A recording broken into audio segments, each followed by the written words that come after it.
벤자민 하든은 자신의 저서 퓨처 셀프에서 미래 시점의 내가 되어 현재를 바라볼 때, 즉 미래의 나는 이미 정해져 있기 때문에 현재의 나를 어떤 일의 결과가 아닌 결과의 원인이라고 생각할 때 비로소 끌어당길 수 있다고 이야기했습니다. 그리고 여기 퓨처 셀프와 결은 조금 다르지만 우리가 과거를 살아갈 뿐이라며 반드시 이것을 깨닫고 미래를 살 수 있기를 바란다는 이야기를 하는 사람이 있습니다.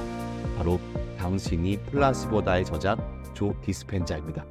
조 디스펜자는 매우 건강한 몸과 마음을 지녔던 23세 나이에 철인 3종 경기에 참가했다가 척추뼈 6개가 으스러지는 큰 사고를 당합니다. 여러 병원을 통해 검사를 받을 때마다 병원에선 몸속에 막대를 삽입해 척추를 고정하는 해링턴 로드 삽입술을 권했는데요. 의사들은 수술을 하더라도 장애가 남을 수밖에 없고 남은 평생 고통을 안고 살아가야 할 것이라고 말하면서도 수술을 받지 않으면 곧 마비가 진행되어 평생 식물인간으로 살게 될 것이라며 수술을 적극적으로 권했습니다. 하지만 조 디스펜자는 우리 몸속엔 생명력을 주는 자연 치유를 할 수 있는 지성과 잠재의식이 있다고 믿었기에 모든 병원의 수술 권유를 거부한 채 집으로 돌아와 명상을 통한 자가치유를 시도했습니다. 그리고 말 그대로 기적이 일어났습니다. 사고 후 9주 반이 지났을 때 그는 일어날 수 있었고 10주 후엔 일터에 복귀했습니다. 12주째엔 물론 재활운동을 병행해야 하기는 했지만 사고 전과 비슷한 수준의 웨이트 트레이닝까지 할 수 있을 정도로 거의 완벽하게 회복했습니다. 그리고 그는 그의 저서 당신이 플라시보다에서 이렇게 말했습니다. 거의 30년이 지난 지금 나는 정직하게 말할 수 있다. 그동안 등이 아픈 적이 거의 없었다고 말이다. 정말 기적처럼 일상으로 돌아온 조는 예전처럼 살고 싶어도 그럴 수 없었다고 고백합니다. 명상을 통해 자가치유가 되는 기적을 직접 경험한 뒤 그는 이 현상을 과학적으로 증명해내서 여러 사람들에게 전파하고자 연구에 몰두합니다. 그리고 그 결과 자신이 명상을 통해 원하는 존재의 상태를 끌어당기게 되는 이 현상이 플라시보와 동일한 것임을 발견하게 된 것이죠. 플라시보는 우리말로 위약입니다. 두통이 있는 사람이 두통약을 받고자 약사나 의사를 찾아가고 두통약을 처방받습니다. 하지만 그들이 환자에게 준 약은 사실 설탕 덩어리에 불과했어요. 그런데 두통약이라고 생각하고 그 설탕 덩어리를 먹은 사람의 두통이 신기하게도 씻은 듯이 사라집니다. 조는 생각하는 대로 또 믿는 대로 살기도 하고 죽기도 했던 여러 사례들을 소개하면서 우리가 원하는 미래를 이루기 위해 또 끌어당기기 위해 어떻게 플라시보 효과를 이용해야 하는지 자세히 설명하고 있습니다. 은퇴한 신발 판매원 샘은 사랑하는 아내와 은퇴 후의 삶을 즐기기 위해 어렵게 집과 보트를 장만했습니다. 아이가 없는 단 둘뿐인 결혼 생활이었지만 그들은 행복했어요. 그러던 어느 날 밤 집 근처 흙댐 하나가 터져 엄청난 물줄기가 집을 덮쳤고 샘은 소중한 모든 것을 잃었습니다. 그는 잔해물에 매달려 기적적으로 살아났지만 그의 아내와 집은 흔적도 찾을 수 없었습니다. 깊은 슬픔에 빠진 샘은 결국 반년도 되지 않아 식도암 판정을 받습니다. 아무것도 삼킬 수 없었던 샘은 가족들과 함께 크리스마스를 보내는 것이 생애 마지막 소원이었습니다. 신기하게도 그가 수술을 받고 그의 간절한 그 소망을 품기 시작한 뒤 그의 병세는 크리스마스 때까지 점점 호전됐습니다. 그렇게 그는 크리스마스 연휴 전에 퇴원을 할 수 있었고 가족들과 행복하게 크리스마스 연휴를 보냈습니다. 하지만 크리스마스 일주일 후 샘은 다시 병세가 악화되어 병원에 실려옵니다. 곧 다시 죽을 것처럼 보였죠. 의사들은 항생제와 산소호흡기를 처방해 어떻게든 샘의 생명을 유지시켜 보고자 했지만 샘은 실려온 지 하루 만에 사망하고 맙니다. 이 이야기는 여기서 끝나지 않습니다. 병원에서 샘의 사체를 검진하니까 샘의 암은 죽을 만큼 그렇게 심각하지 않았던 거예요. 간과 폐의 아주 조그만 부위에 아주 작은 암세포 혹이 있었을 뿐이었죠. 조 디스펜자가 내린 이 이야기의 결론은 이렇습니다. 자신이 살고자 했기에 살았고 자신과 주변 사람 모두 자신이 죽어가고 있다고 생각했기에 죽었다는 것입니다. 사람은 자신의 생각대로 믿는 대로 됩니다. 그것이 긍정적인 것이든 부정적인 것이든 상관없이요.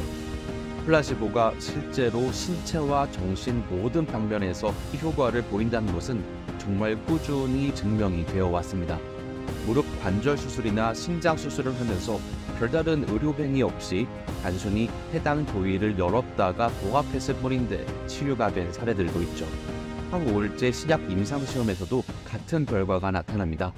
실제 아무런 성분이 들지 않은 약을 지급했음에도 피험자들의 증상은 눈에 띄게 호전됐습니다. 세계대전 당시엔 부상당한 병사들에게 투여할 모르핀이 부족했어요. 그래서 식염수를 모르핀이라고 말해주며 투여했는데 신기하게도 식염수를 투여받은 부상병들의 통증이 사라졌습니다. 정말 이들의 사례처럼 우리의 생각과 믿음이 우리를 병들게 하기도 하고 낫게 하기도 하는 걸까요?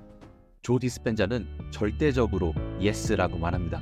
바로 그 자신이 산 증인이기 때문이죠. 그리고 그는 이 플라시보 효과로 끌어당김의 법칙을 설명했습니다. 우리 뇌와 몸은 실제 경험과 생생한 상상을 절대 구분할 수 없습니다. 그냥 실제라고 믿고 사실로 받아들일 뿐이죠. 매우 어렵긴 하지만 양자 영역까지 아주 깊이 들어가 명상을 하며 원하는 미래, 행복한 미래를 최대한 생생하게 그려내고 그 감정을 실제로 느끼는 그 순간 우리 몸과 마음은 우리 스스로를 변화시키기 시작합니다. 우리 뇌의 모든 신경세포들이 새로운 경로와 세포를 창조하기 시작하고 새로운 방식으로 화학물질을 만들어내 꺼져 있던 유전자 스위치를 켜는 단백질을 생성하는 것이죠. 그렇게 우리 몸은 우리 뇌가 인식한 사실이라고 믿는 그 상태로 천천히 변화하기 시작합니다.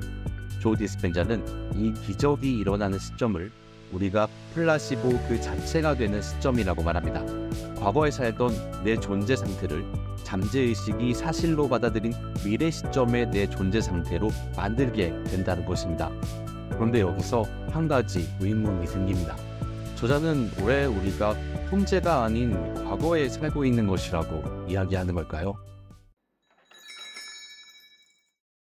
우리는 습관의 성분입니다. 매일 침대에 같은 쪽에서 일어나고 욕실에서 똑같은 일을 보고 똑같은 방식으로 출근 준비를 하고 똑같은 일을 하기 위해 똑같은 길을 운전해 갑니다. 또 똑같은 감정을 유발시키는 똑같은 사람들과 어떻게 하면 되는지 잘 아는 똑같은 일을 합니다. 그리고 일을 마치면 똑같이 서둘러 퇴근해 저녁을 먹고 좋아하는 TV 프로그램을 보며 어제와 똑같은 순서로 잠잘 준비를 하죠. 왜 그럴까요? 그래야 다음날 똑같은 일들을 다시 할 수 있기 때문입니다. 저자는 같은 생각이 같은 선택을 이끌고 같은 선택이 같은 행동을 이끌며 같은 행동은 같은 경험을 창조하고 같은 경험은 같은 감정을 생산한다고 말합니다. 그리고 같은 감정은 결국 또다시 같은 생각을 하게 만들고요. 그 결과 우리는 매일을 똑같이 느낍니다. 어제는 오늘 같고 오늘은 어제 같죠. 내일도 똑같습니다. 그러므로 사실상 우리의 어제가 우리의 오늘이자 미래가 되는 것입니다. 과거에 살면서 새로운 미래를 만들 수는 없어요. 절대적으로 불가능합니다. 저자의 이 말을 조금 바꿔 말하면요. 우리가 새로운 현실, 새로운 삶을 창조하고 싶다면 지금까지 해온 생각을 모두 바꿔나가야 한다는 뜻이 됩니다.